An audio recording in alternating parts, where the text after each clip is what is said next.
ایک دیہات میں حق خطیب جیسا ایک عامل بڑا مشہور تھا کہ وہ تو اتنا پہنچا ہوا بزرگ ہے کہ وہ روحوں سے بات کروا دیتا ہے۔ اقرار الحسن جیسا ایک بچہ جو اپنی ہوشیاری کی وجہ سے محلے میں بڑا مشہور تھا، اس عامل کے پاس پہنچا اور نذرانہ پیش کرنے کے بعد کہا، میں اپنے دادا کی روح سے بات کرنا چاہتا ہوں۔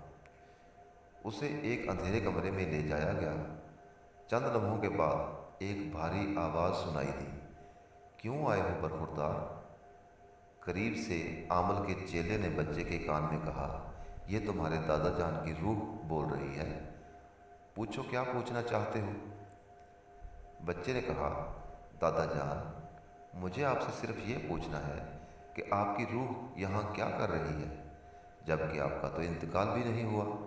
آپ کو صحیح سلامت کھانا کھاتے ہوئے گھر چھوڑ کے آیا ہوں ابھی ابھی۔ عامل کی تو سیٹی گم ہو گئی، کھسیانا بابا کھمبا نوچے۔